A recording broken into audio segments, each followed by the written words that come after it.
Mr. Roy, when and where did you born? I was born in Texas, Waskom, W-A-S-K-O-M, Texas. C'est Texas. Alors, how did you grow up and why did you choose the guitar as like instrument? Well, I grew up in Houston, Texas, and there was a guitarist there named Lightning Hopkins who lived in Houston. And T-Bone Walker used to come through Houston traveling on tour.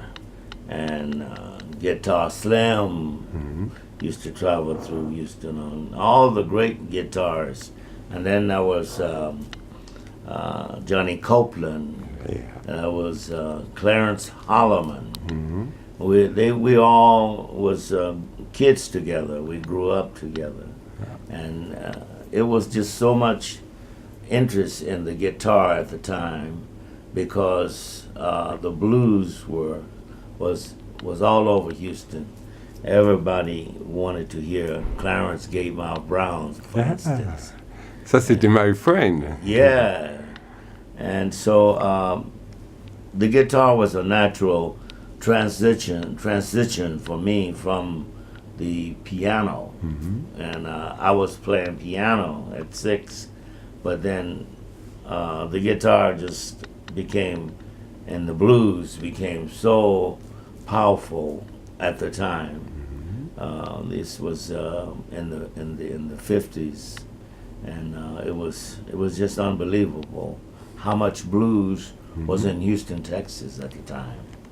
And I had to follow the trend of what was happening around me. And that's how I started to play the blues and play the guitar. Alors, on the history, how did you meet Mr. Ray Charles? And when? C'est 1966? I was with Ray Charles. I got with Ray Charles because I was a studio musician for Quincy Jones. And we were making movies at the time. We made Color Purple, just an array of movies. And Quincy Jones was the conductor and arranger, orchestrator. Ray Charles was raised up with Quincy Jones in Seattle, Washington. So Quincy Jones recommended Ray Charles that I play with him, and that he had heard me play and that I would be a good guitarist for him. So Ray Charles' office called me and auditioned me for the job. And Ray Charles had 2 guitar players when he called me, and I filled the position for 2 guitar players. Okay. He had only 1 when I came, so it was a good thing. I just come from college. I was working in the studios. I was very visible as a guitarist at the time, and so that transition turned into me writing a song for Ray Charles, traveling with him. I wrote the song "No Use Crying" for Ray Charles. Oh, yeah. And I know. And I made the tour with him in the 1966 tour that went all over America, because he was flying with an airplane, so he was all over America. And did you recording with him? I recorded with him in his studio. In studio? He has a studio, and he still today it still exists. Ray Charles Recording Studio is on Washington Boulevard. That was a great story. Go with the song that I wrote for him, "No Use Crying." I was at my apartment, and my rent was due. I needed some money very bad to pay the rent, and that was the song setting on the piano said "No Use Crying," and I said I'm gonna finish this song and take it to Ray Charles' office because he lived. I mean, his office was just blocks from my apartment. I walked over there, and when I got to the office, I went upstairs. I talked to the receptionist, and I gave her my tape, and I said, "This tape is for Ray Charles, but I need information. I need answer today." Yeah. I said, "Now, in fact, so can you give it to someone now that would be able to give me an answer because I need to know about the publishing and know about the money. I need money." Yeah, money. And so she said, "Oh, it doesn't work like that." She said, "You must leave the tape and wait, and we call you." I said, "No." And so there was a man standing behind her that I knew, and I didn't know he was standing there because his back was turned. When he turned around, he said, "Is that Roy Gaines?" And so I said, "Yeah." He said, "I know Roy Gaines." He said, "You don't have to wait. Come in my office." His name was Wally Rooker. Wally was a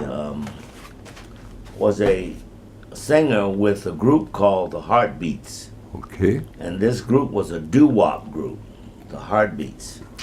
And the Heartbeats had a song called 1,000 Miles Away. Okay. It was you're 1,000 miles away. I still love you so, my darling. And then Wally had the bass part. Do, do, do, do, do. And Wally he's a big man. And so he remembered me because I had the band behind Chuck Willis. And Chuck Willis, we had 7 straight hits. C.C. Rider, Juanita, and a lot of songs. And Wally was in the group, doo-wop groups. They would have 4 or 5 of those groups on tour with a major artist at one time. Okay. So we were all riding in buses and cars and getting to the jobs. So Wally knew me from those days, and he was no longer in the group. At the time, he was working for Ray Charles' office, and he carried my song into the studio and say, "Ray Charles, say, this is a song from Roy Gaines. It's No Use Crying." And they were finishing an album called Crying Time Again, I'm Gonna Leave You. Well, it's crying time again, I'm gonna leave you. You remember that song, Ray Charles? You connect? Yeah. I know. Yeah. So my song was No Use Crying. They were finishing a song called Crying Time Again, I'm Gonna Leave You. So Ray Charles said, "Yeah, I want that song." And so they recorded my song that day. Billy Preston was there. All the great players on the Crying Time album was there in the studio. They made that song, finished that song that day. And so that's the story. I got the money that I needed for the deal for the publishing, and I went back, paid my rent. Everything was okay. But those are the kind of things can happen for you when you're a kid. When you're young, you're not afraid. You try things. But if it was now, I would never walk out there. I would never go up there in fear of all the waiting that you would have to do. Okay. Okay. Alors, it's exactly your first record solo is 1982. Oh no, I recorded before then in New York. In New York? Yeah, for Groove Records, Groove. Okay. Groove Records was a subsidiary of RCA Victor during the time that Elvis Presley was on RCA Victor. And Little Richard had songs out like Tutti Frutti. Mm-hmm. Well, I recorded a song called Skippy is a Sissy for RCA Victor, but I was on Groove, and Groove is connected with RCA Victor, so they thought the song was so great, they put it on RCA Victor. They didn't release it on Groove. Yeah. But I had some other songs on Groove also, Right Now Baby and D That the Dum Dum. Let's see, I had Isabella, Isabella. What was some other songs? It was enough songs to make an album. I have the album out now as a rockabilly album that I made for various labels, including RCA Victor and Groove. But my song was called, that I did for RCA Victor, was called If This Ain't Love, Skippy is a Sissy.